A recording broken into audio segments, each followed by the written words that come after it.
Our first guest was just 21 years old when she landed a co-hosting position alongside Barbara Walters on The View. She was the youngest person in history to hold that position in daytime, and she went on to become a 6-time Emmy nominee. She authored a best-selling cookbook. These days, she's embracing her Greek heritage with a new travel series in Greece, a Greek skincare line, and a new Greek cookbook called Greekish. My best friend, my best DM'd recipes. They be sliding into her DMs. Yep. Please welcome journalist and lifestyle expert and all-around happy chica, Debbie Matenopoulos! How are you, beautiful lady? How's it going? Gorgeous. I'm a hugger. We're huggers I wanted too. to take that dog from you. You can, there's many. I'll just put him in my suitcase. There's many. Do you have a dog? I have 2 dogs. And do they rule the roost? They rule the roost, and my dogs were like accidental adoptions. I'm a foster fail. You fostered and kept? I fostered and failed, Yeah. and so now they're mine. And the first dog I got was Wyatt, where it was like a, you know how you're in a parking lot and they have all these animals and they kind of talk you into getting. So I got the dog and they said, well, you know what? I think he's probably a Jack Russell mix. Oh boy. The dog kept growing and growing It's It's a Great Dane. I was gonna say it's a Great Dane. Yep. Yeah. You Slight have difference. They lied. You have They lied. They just Slight wanted size to, you know, difference. a little bit. Yeah. Oh, wow. But he had the same markings of a Russell. Yeah, Every right. puppy is like, oh, it's going to be fine. We had the same thing where we thought they were, nope, completely different dog than we thought it was going to be. You and I, we have a thing. We do? I am a colonymous. My last name is colonymous. Yeah. C'est Elinas. I had no idea what you just said, but yes. No. Yep. Even I know that. Yeah, No. colonymous. When you told me you were colonymous, I thought that was like a doctor. I said, I know. what kind of doctor is that? I was glad. I know. Oh, okay. It sounds like a procedure for a dinosaur or I've something had one like of those that. before as You've well. had a have you had a colonymous yet? I have had my colonymous, and I'm all clear. I know. It's why I feel Everything's fresh as a fine. daisy right now, actually. Everything's absolutely fine. But I don't embrace my Greek culture at all. But Why you are not? because I don't embrace anything. I'm just lame and sad. Well, you should embrace your Greek culture. Come Yeah, on, that's yeah. a disgrace to our people. I know. Today you are. I'm cooking for you. I love it. I Exactly. love a good hummus. That's not Greek. Believe it, but I was just going to say there's more to That's Greek Middle Eastern. food than hummus. I'm feeling really ganged up on right now, guys. Well, you should. We still love you, though. Thank you so much. I appreciate that. Let's get into the business of the business. Let's. You were the youngest person on The View, which, by the way, I remember when Barbara Walters put this show together, I was like, wow. It was look at groundbreaking. this. Yes, it was. Yeah, it was way ahead of its time, and then everybody copied. Right.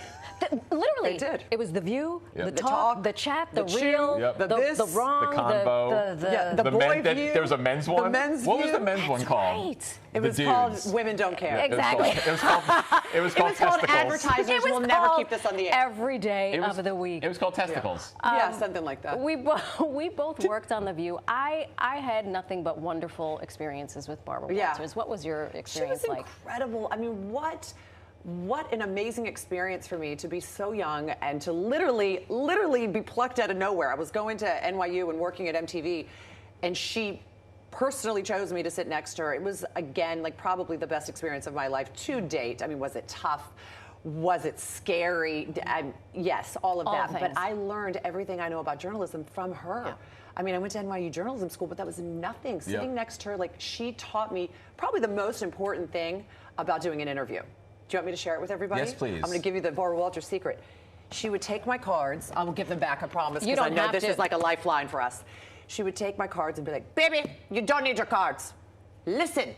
I don't care what you prepared. The interview's better when you listen to what they say, because you never know where that interview is going to go. Yeah. Just listen. Forget what you prepared. Yeah. A lot of times the interview goes way better that way. So I'm going to take these from you. I'm kidding. No, you can't. I mean, Ben and I are I a don't even producer's use them. nightmare. We are a producer's nightmare because we're yeah. like, thank you. And then we, But that's actually great, because that's how people talk. Yep. Yeah. You know, it's not, you don't show up for coffee with someone and have 17 questions to ask them that you've Right. already prepared. I mean, you're the extreme version of it, but I always talk to kids that are like in college. I'm like, don't worry, just go into the industry. thing. Just do it. Do it, whatever. Do the thing. If even it's cooking, you want to be a florist, do it. Yeah. And you can't learn it from a book, but you had the Can't. ultimate crash. I mean, It you was were thrown to the wolves. incredible. I mean, Thrown that to the was, wolves. yeah. That It was, it. and live TV on top of it. It was live TV. You were the youngest because the show was women of different generations. It's changed, obviously. It's seen a gazillion different iterations at That's this right. point. But you also, as the youngest person, it also landed you a gig on SNL.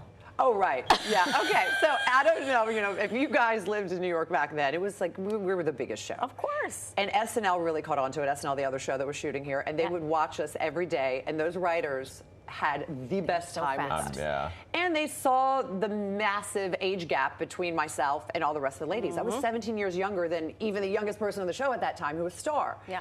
So they would always be talking about something very important and political and Saddam Hussein or this or that. And I'd be like, you guys, yesterday, I was out with my friends. Yep. And then we went ahead. And I had froyo. Yeah. Hold on, we have a clip in case you want to walk down memory lane.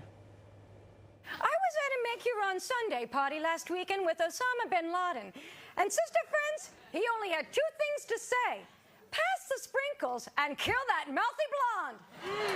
I hear that. Oh my God, you guys, I am so sorry I'm late. I don't know what is going on around here today, but first I had a problem getting past security, and then for some reason the keys to my dressing room door wouldn't work. People gave you so much props for this because you could laugh at yourself. Yes. You could, Well, they had just, I like to say I was the first person voted off the island. They had just fired me, and then, the floodgates opened and there were many more after. But they had just fired me, and I get a call of a lifetime from Lorne Michaels, the executive producer of SNL, and I'm like, am I being punked? Yep. He's like, would you like to come in and play yourself? Because we always spoof you every Saturday, and we're going to do it.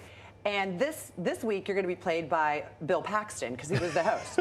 And he was like, either you're going to play yourself, or we're going to have a man dressed in drag. Right. And I said, I will be there. So I go into the writer's room with, by the way, it was led by Tina Fey and Jimmy Fallon at that time. It was like a dream come true. And they were so kind. And they said, listen, we want to make sure you're comfortable with this skit. We're going to write it together. So we got to work, we wrote it together, we did the rehearsals, and then we had that first show on Saturday, because they do 2 shows a night. And after the first show, you go into Lauren's dressing room or his office. And he gives you notes? And he gives you notes. And sometimes he cuts skits. He's like, nope, that one won't go. And people are like shattered. They've been working all week. Right. He looked up from his glasses, and I still get chills thinking about this, with everyone in the room, and said, kid, you were born to do comedy. Yeah. And I literally Amazing. just was like, I don't care if I ever work again. That was the best compliment I've ever gotten. And you started your stand-up career because of that, right? Well, I did. Those clubs. There's still time. Comedy Cellar, here I come, baby. Comedy Cellar and the kitchen, because you have a cookbook. We're going to get into it right after the break. So let's not soil this dress. It's way too pretty. We'll get the dogs back out.